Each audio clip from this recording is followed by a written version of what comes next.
السلام علیکم، میں حفیظ گزار، آپ دیکھ رہے ہیں میرا یوٹیوب چینل پہلا قدم۔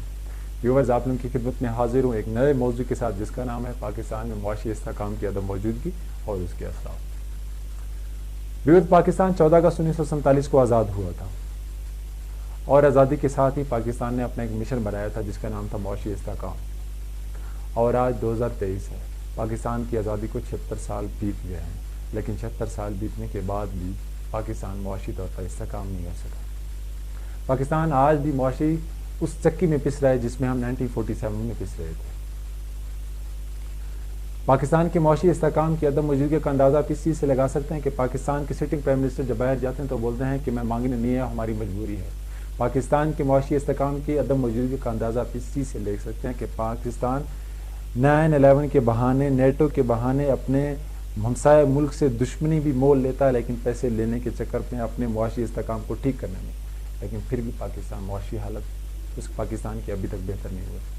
پاکستان نے معاشی استحکام حاصل کرنے کے لیے گوادر اور سیندک جیسی پروجیکٹس چائنا کے حوالے کیے، لیکن آج بھی پاکستان معاشی طور پر استحصالی کی طرف جا رہا ہے۔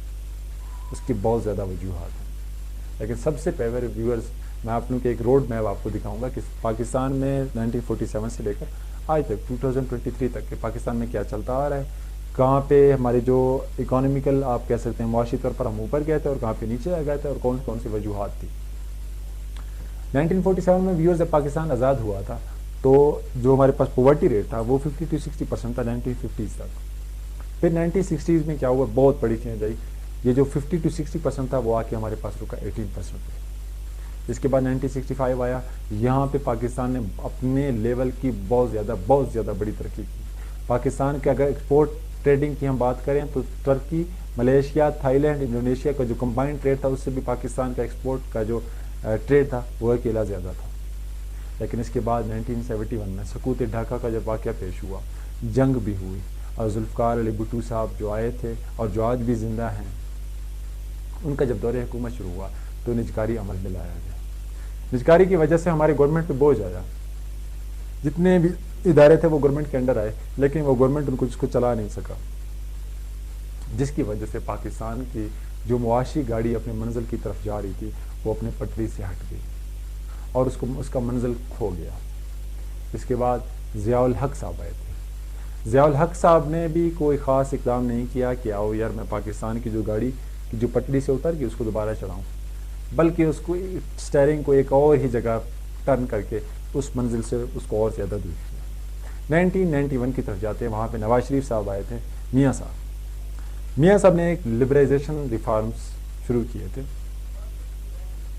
اس کی وجہ سے کئی حد تک پاکستان میں اکانومیکل سٹیبلٹی آ گئی تھی، لیکن اس کے بعد پاکستان کی معیشت بالکل رک گئی تھی۔ 1998 میں نیوکلیر بم جب پاکستان نے 28 میں 1998 کو کیا تھا تو پاکستان پہ بہت سے اکانومیکل پابندیاں لگی تھیں۔ پاکستان کا امپورٹ اور ایکسپورٹ دونوں رک گیا تھا۔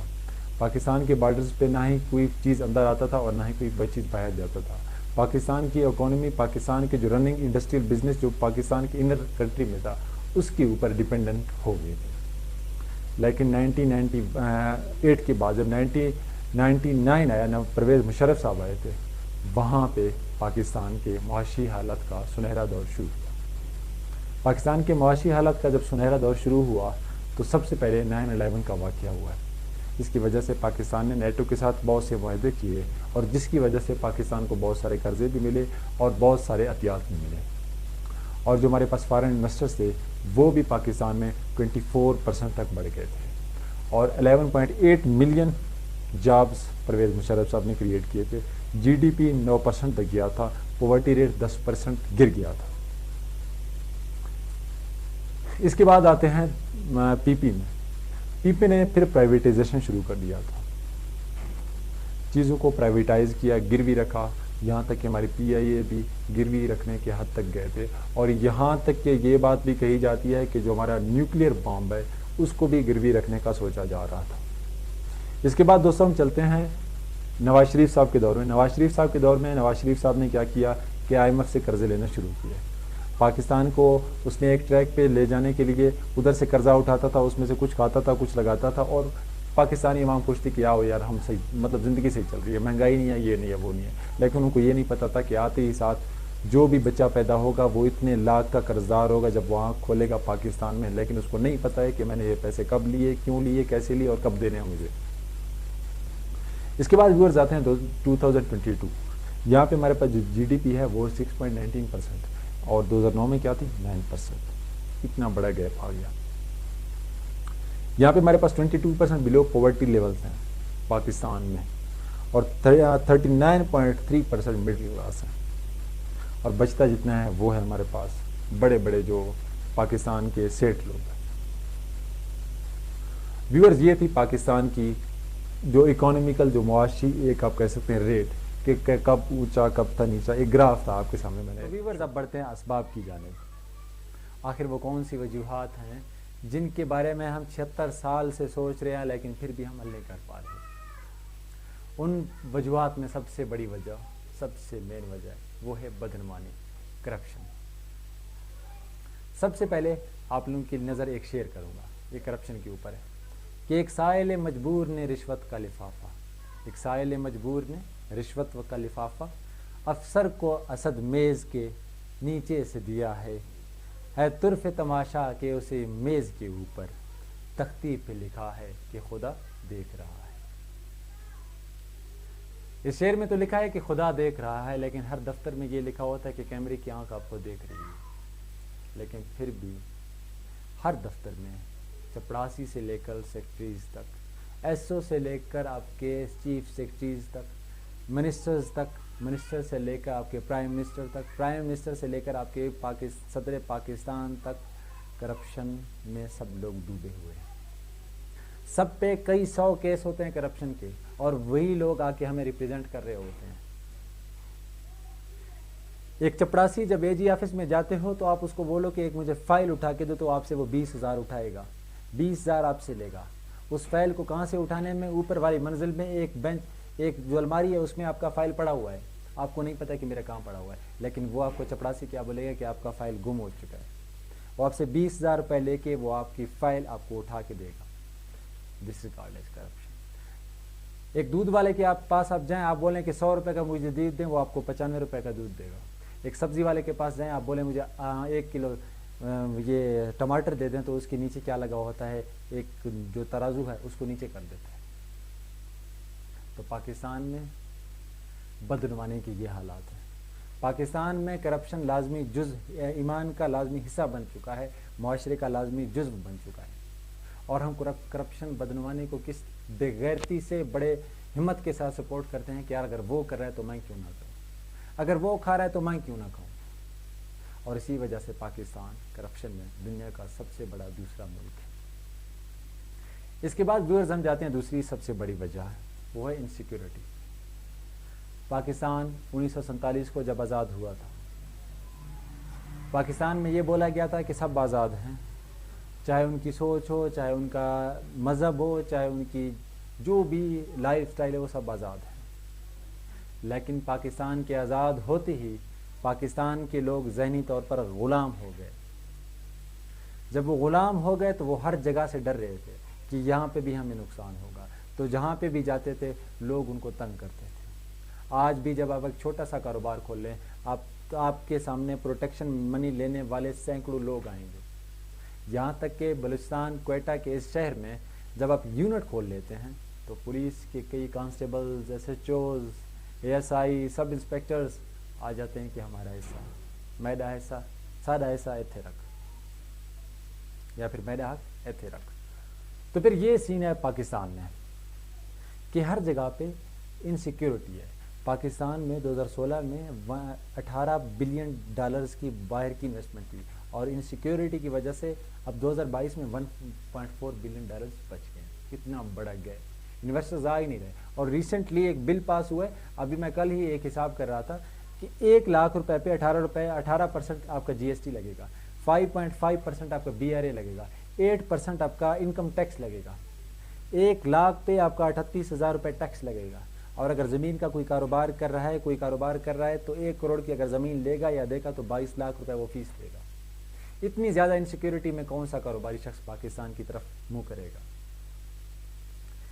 اس سے آگے جاتے ہیں دوستوں تو ایک تیسری سب سے بڑی وجہ ہے وہ پولیٹیکل انسٹیبلٹی، سیاسی عدم استحکام۔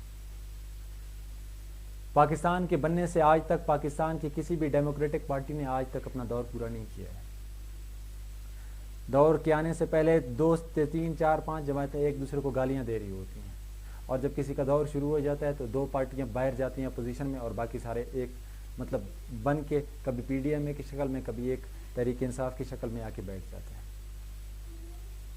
سب بولتے ہیں کہ ہمارا سب سے اولین ترجیح یہ ہے کہ ہم لوگوں کے مسئلے حل کریں، لیکن سب آ کے اپنی پالیسی بنا کے جاتے ہیں، اور پھر جب 3 سال گزرتے ہیں تو وہ اپوزیشن والے بولتے ہیں کہ یار خراب ہیں، اور جو ان کے ساتھ جو وہ سٹی گورنمنٹ کے ساتھ جو لوگ ہوتے ہیں وہ بھی چلے جاتے ہیں، لو کانفیڈنس کے ووٹ ہو جاتے ہیں، اور وہ جب چلے جاتے ہیں تو یہ گورنمنٹ ختم ہو جاتی ہے۔ وہ گورنمنٹ جس نے 5 سال کی پالیسی بنی ہوتی ہے وہ 2.5 سال میں گورنمنٹ ہی چلی جاتی ہے، تو ان کا پالیسیز کا کیا ہوتا ہے؟ تو انویسٹرز کہاں سے آئے؟ ان کو یہ بھی نہیں پتا کہ پاکستان میں کل کون سی پالیسی نہیں آئے گی، کل کون سے نئے ٹیکس لگیں گے، کل کون سی ہم سے فیس لی جائے گی، تو ان کو یہ بھی نہیں پتا ہے۔ تو پولیٹیکل انسٹیبلٹی کون سا مطلب ان کو یہ بھی نہیں پتا تو کل بزنس کے بارے میں کون سا نیا لا شروع ہونے والا ہے، کون سا نیا لا پاس کریں گے، جو آج کل چل رہا ہے۔ ہر دن وزیر اعظم صاحب جو ہمارے سٹنگ ہیں نگران وزیر اعظم کاکڑ صاحب ہر دن ایک نیا بل بھائی لے کر آتے ہیں، آؤ بھائی پاس کرو۔ تو انویسٹرز کو اتنا بھی یقین نہیں ہوتا کہ پاکستان میں کل کون سا بل آنے والا ہے، اس وجہ سے پاکستان میں کوئی انویسٹ کرنے والا ہے ہی نہیں۔ اس کے بعد ایک وجہ آتی ہے dependency and one source. Pakistan میں 90% لوگ آپ کے کس چیز پہ ڈیپینڈنٹ ہیں؟ سرکاری نوکری پہ، لیکن پاکستان میں صرف اور صرف 2 سے 4 5 ملین آتے ہیں سرکاری نوکری، اور ہمارے پاس کورونا کے حساب سے بے روزگار لوگ پڑے رہتے ہیں، اور وہ بیچارے کچھ نہیں کر رہے ہوتے۔ بھائی میں ٹیسٹ کی تیاری کر رہا ہوں، ٹیسٹ کا ڈیٹ آئے گا، میں ٹیسٹ دے دوں گا، کلیئر کروں گا، انٹرویو میں بیٹھ کے مطلب جاب حاصل، اور جب ٹیسٹ دینے کے جاتے ہیں تو بولتے ہیں یار وہ پیسے لے رہا تھا، یہ ہے وہ ہے وہ ہے۔ تو ایک ہی سورس پہ سارے مطلب کھڑے ہیں کہ یار ہم یہ کریں۔ پھر اس کی اور وجہ ہے، اس کے آگے ہم جائیں گے، وہ آتا ہے بزنس سکلز کی کمی اور اپرچونیٹیز کا نہ ہونا۔ پاکستان میں آپ دیکھیں کتنے ملز ہیں، کتنی فیکٹریز ہیں، نہ ہونے کے بالکل برابر ہیں۔ لوگ بیچارے جن کے پاس سکلز ہے وہ جا نہیں سکتے، کیونکہ کیوں؟ سفارش والے سارے آگے لگے ہوئے ہیں، اور جن کے پاس بزنس سکلز ہے ان کے پاس انویسٹمنٹ اتنا نہیں ہے کہ وہ لگائیں اور اس اپنے سکلز کو یوز کر کے کچھ کمائیں۔ تو یہ جتنے بھی وجوہات میں نے آپ کے سامنے رکھے ہیں، یہ پاکستان کے معاشی عدم استحکام کے سب سے بڑے وجوہات ہیں۔ سب سے پہلے ہمیں کرپشن کو دور کرنا پڑے گا، تاکہ جب کوئی دیکھے کہ تختی پہ لکھا ہے کوئی خدا دیکھ رہا ہے، جب اس چیز کو کوئی پڑھے تو یہ چیز نہ لگانا پڑے کہ کیمرے کی آنکھ آپ کو دیکھ رہی ہے۔ ان کے ایمان کا حصہ ہونا چاہیے کہ اللہ پاک دیکھ رہا ہے۔ دوسرا، پولیٹیکل انسٹیبلٹی کو ختم کرنی چاہیے کہ جب ایک گورنمنٹ آ گیا ہے تو اس کو بیٹھنے دو، اس نے پالیسی بنائی ہے، اس کو 5 سال گزارنے دو کہ وہ جو بھی کرے گا 5 سال میں، یہ 76 سالوں میں ہم پاکستان نہیں ڈوبے تو 5 سال میں پاکستان نہیں ڈوبے گا، اگر ڈوبے تو ڈوبنے دو، اور جو آنے والا ہے وہ بھی پاکستان کو کسی طوفان سے کشتی نکال کر نہیں لائے گا، وہ بھی اس کے ایک دھکا اور دے کے جائے گا، ہاں یار جلدی ڈوب جائے۔ پھر انسیکیورٹی ہے، پاکستان میں سیکیور نہیں ہے، لوگ انویسٹرز آتے ہیں بیچارے سیکیورٹی کی وجہ سے پھر چلے جاتے ہیں، تو اس چیز کو ختم کرنا چاہیے۔ اور ڈیپینڈنسی اینڈ ون سورس سب سے جو بڑا ہے، پاکستانیوں کو چاہیے کہ اپنے لیے اپرچونیٹیز خود بنائیں، ڈیجیٹل جتنے پلیٹ فارمز ہیں وہاں پہ چلے جائیں۔ آپ کے پاس یوٹیوب ہو گیا، آپ کے پاس فری لینسنگ ہو گیا، آپ کے پاس فائبر ہو گیا، آپ کے پاس شاپیفائی ہو گیا، علی بابا ہو گیا، دراز ہو گیا، امیزون ہو گیا، مطلب یار ملینز آف آپ کے پاس پلیٹ فارمز ہیں، وہاں فوریکس ہو گیا، آپ یہاں پہ آپ کی ٹریڈنگ کریں۔ آپ کے پاس تعلیم نہیں ہے، ایجوکیشن نہیں ہے، تو اگر آپ یہاں پہ نہیں کر سکتے تو آپ اپنے گھر میں ایٹ لیسٹ ایک دستکاری کھول لیں، وہاں سے آپ پیسے کما سکتے ہیں۔ یہاں تک کہ آپ اگر ایک دیگ چاول چھولے کا بھی بیچیں، آپ 1000 سے 1500 روپے دن کا کما سکتے ہیں۔ اگر یہ بھی نہیں کر سکتے تو گرمی کے موسم میں گھر میں گولا بنا کے بیچیں، پھر بھی آپ 500 روپے کما سکتے ہیں۔ اس کے بعد آتا ہے جو آپ کے پاس بزنس سکلز اور اپرچونیٹیز۔ پاکستان میں تو اپرچونیٹیز ہیں نہیں، آپ کے پاس بزنس سکلز ہیں، آپ ان کو یوز نہیں کر سکتے۔ تو بزنس سکلز کو کہاں پہ یوز کرنا ہے؟ آپ نے لوکلی یوز کرنا ہے، اپنے گھر میں یوز کرنا ہے، اپنے انوائرمنٹ جو آپ کو پرووائڈڈ ہے اس میں آپ کو یوز کرنا ہے۔ ویورز، امید ہے کہ آپ لوگوں کو ہماری ویڈیو بہت انفارمیٹیو لگی، کیونکہ اس میں میں نے بڑی کوشش کیا کہ آپ لوگوں کے لیے نئے انفارمیشن اور انٹرسٹنگ طریقے سے لاؤں۔ اگر ہماری ویڈیو آپ کو پسند آئی ہے تو اس کو لائک، شیئر اور بیل آئیکن پہ لازمی زور دینا۔ اللہ آپ لوگوں کو خوش رکھے، اللہ نگہبان، اللہ۔